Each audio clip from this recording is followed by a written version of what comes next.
What? What is this place? Where am I? Hey guys, DB right here, and today I am back with a new What If, and this is another fun tale concerning the mother of Goku. Now, just to be clear, this isn't going to be like the What If Gine Escape Planet Vegeta scenario we covered, nor the What If Gine and Vasha escaped scenario that I covered. Nor is it going to be anything like the What If Gine Was Alive Today series, which is still ongoing. Nah. This is What If Goku Met Gine, and, or rather, What if Goku Met Gine in HFIL, and,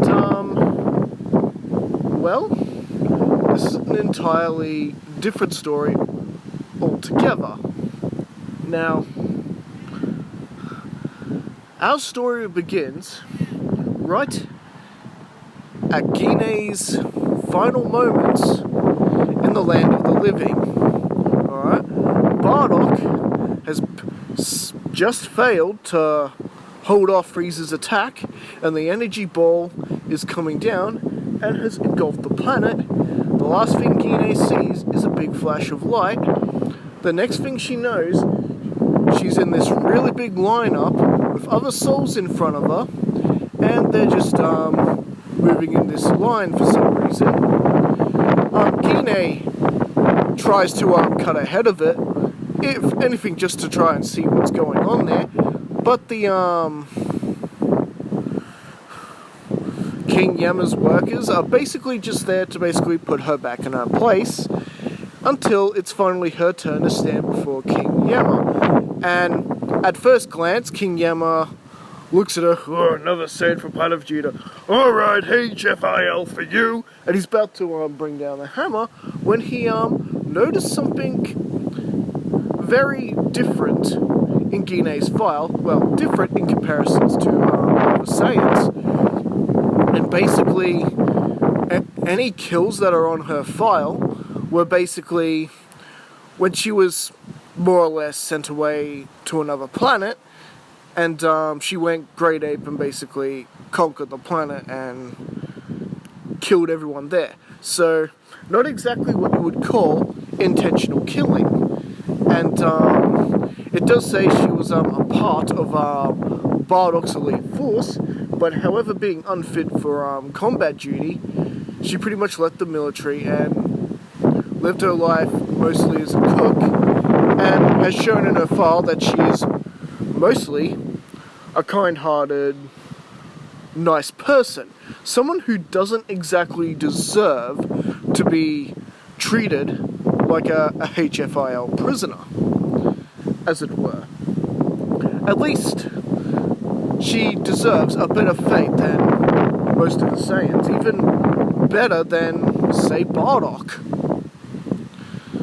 And, so, it says here that Gine is quite the skilled cook, and so, rather than just have her down as HFIL as like your typical prisoner and evildoer, or banished into a darker part of HFIL, where all the demons live, instead, her sentence in HFIL is going to be one of a cook. Her job is to make sure the prisoners are all fed, and of course, all of the guards,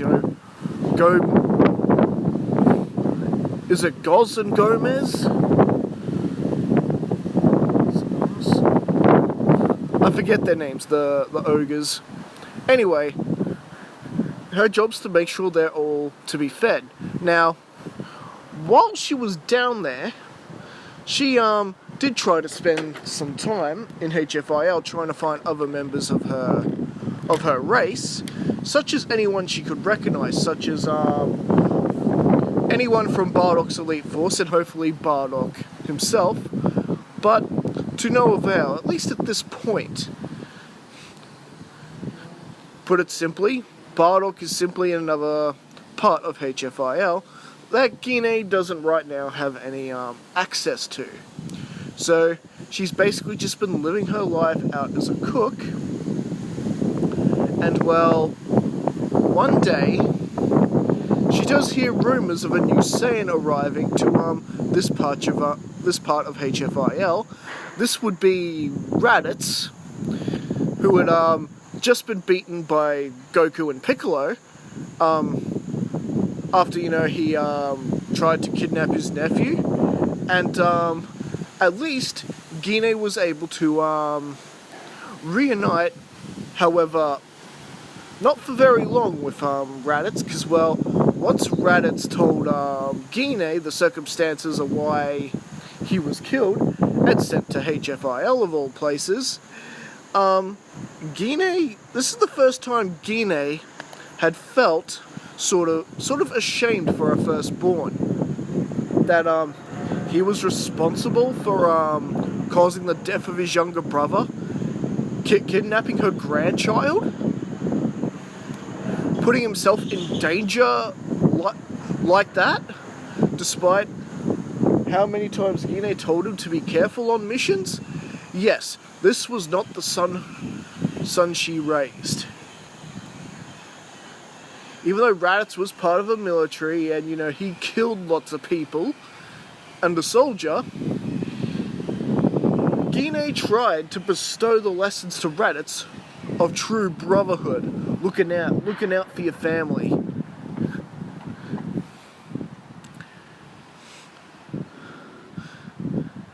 And the fact that Raditz basically caused the death of his brother Kakarot, kidnapped his nephew, meant that Raditz had essentially broken that promise to her.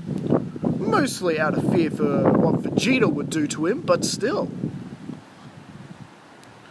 Even Bardock would be ashamed of him. And, well, Raditz basically left in shame.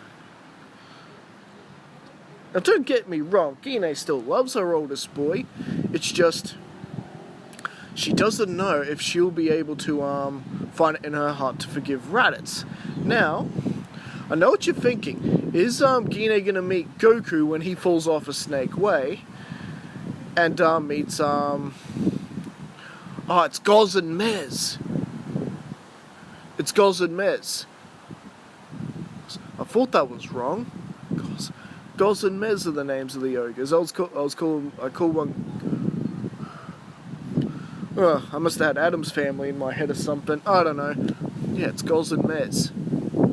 Thank you, brain. Okay, so with that little error fixed up, Goku did indeed fall off a snake way, much like in the original.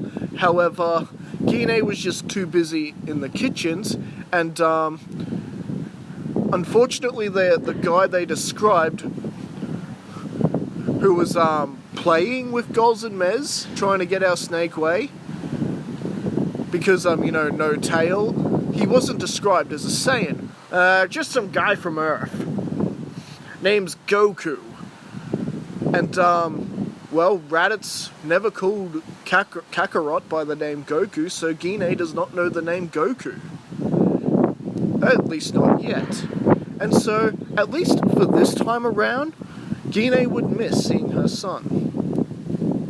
So, however, words of Goku's bravery would eventually spread not only throughout the galaxy, but in other worlds as well, especially after the defeat of Nappa and Vegeta. Words of that some guy named Goku saved the world from a Saiyan. Turned out he was a Saiyan as well, and mentioning of Earth, Gine realized that this was her son. And well, at least one of her boys seems to be doing all right for himself. And well, as time went on, more tales of Goku would appear from the afterworld, especially after a certain day where suddenly Frieza was sent to HFIL, and Gine seeing Frieza there in HFIL with and of course his father King Cold as well, with halos on their head. Oh, this was too much. Gine couldn't help but laugh at the sight of this, and well, luckily for her, Frieza and King Cold didn't spot her. Not that it would make any difference, because, well, Gine's already dead anyway.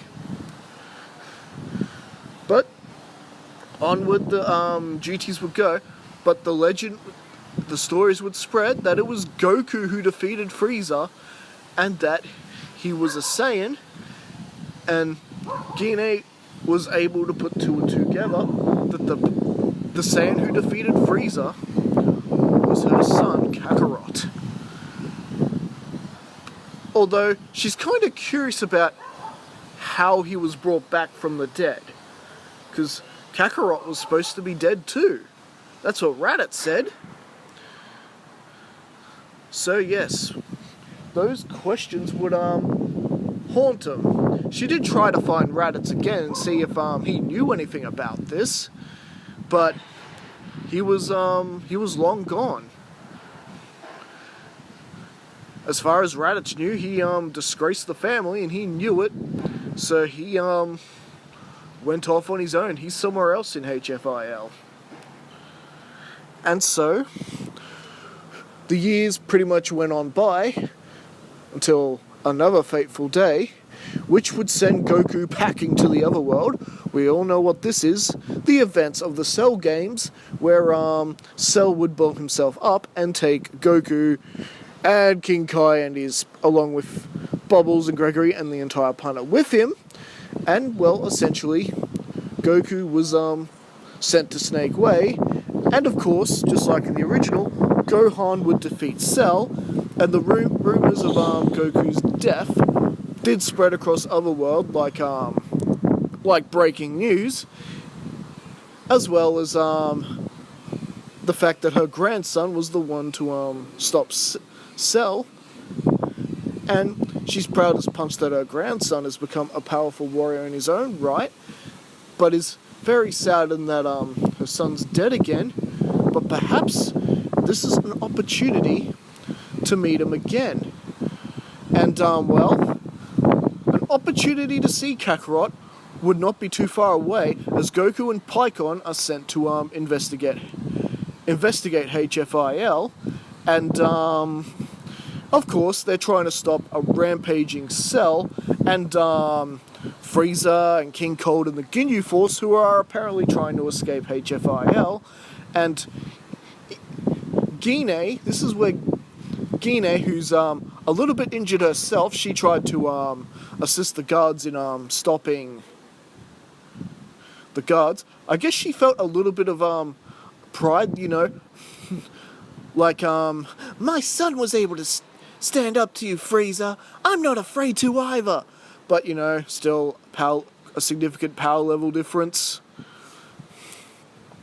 Even though she had grown a little bit stronger over the years, just basic training and stuff. Nothing too advanced. Just something she would do to try to feel closer to her family that is still alive, and just with her thoughts and feelings in the back of her mind, trying to find Bardock and the rest of them. And so, with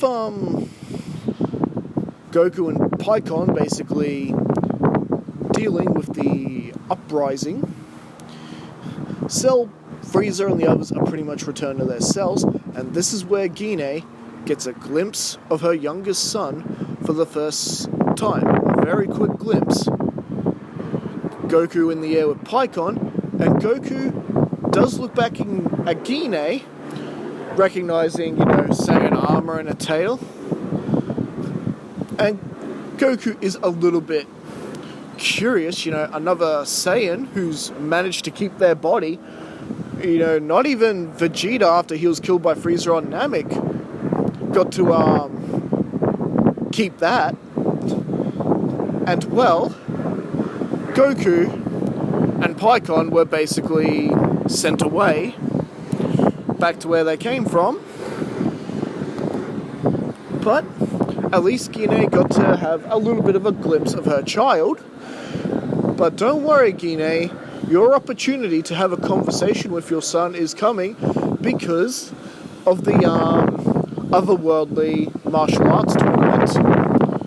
And basically, Gine, thanks to a little bit of discussions with Grand Kai and King Yama, she got the opportunity to basically lead the other chefs in providing all the food for the contestants, as well as the spectators. And so, with that, the martial arts tournament is underway, and it pretty much goes like it does in the martial arts tournament, like in the original, with Paikon and Goku tying in the final match, both of them getting a ring out at the same time, and Gine is just overwhelmed by the kind of power that her son is displaying, especially Super Saiyan. And she's over here, King Kai boasting about it to the other guys. Yeah, that's Goku's Super Saiyan power. It makes him a lot faster and stronger too. Paikon does not have a chance. Oh really? Well, Paikon hasn't even begun to tap into his full power yet. Paikon's still gonna win. Goku! Paikon! Goku! Paikon! Goku! Gine can't help but laugh at the two, but she is just flabbergasted that apparently the legends are true, that and her youngest son is apparently a Super Saiyan. And so, with the tournament all wrapped up,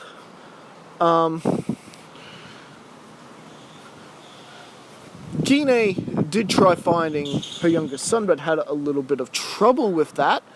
So, pretty much, she was to return to HFIL, but before she could, Goku had seen glimpses of his mother handing out some of the food and refreshments throughout the tournament.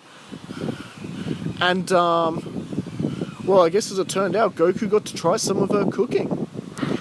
So, Goku had to thank the head chef for the meal, who happened to be Gine in this story. Hi, you're a Saiyan, right? Gine smiles back. I am indeed, Kakarot. And, this takes Goku aback, the fact that she knows his Saiyan name and who he is. And, well, of course, Goku being oblivious, just, says, well, I just wanted to thank you for the meal, and, I just hoping I can try some more of your cooking sometime.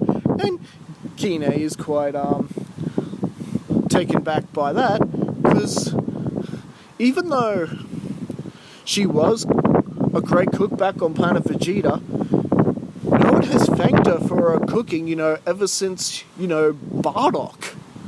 Maybe Raditz. So, Gine is quite happy for Kakarot to show up again and try some more of her cooking. And, well, she didn't really get the opportunity to say, hey, Kakarot, I'm your mother, because Goku had disappeared by then. But at least Gine can look forward to the time that Goku would come back and try one of her meals, and that's when she'll be able to break the news to him. And I think that's where we'll actually leave things for part 1. So what do you think of this little scenario and Gine's life in HFIL? At least it was quite the lighter sentence that she got compared to other Saiyans, and sometimes during special events she did get to leave HFIL and experience life, I guess, above Snake Way, I mean, she just got to be the head chef and witness the martial arts tournament at the Grand Kai's Palace. So all this and more next time as we continue with this story. As always, don't forget to leave your thoughts in the comments, like and subscribe, and I'll be back with this again next time we continue this story. Catch you later.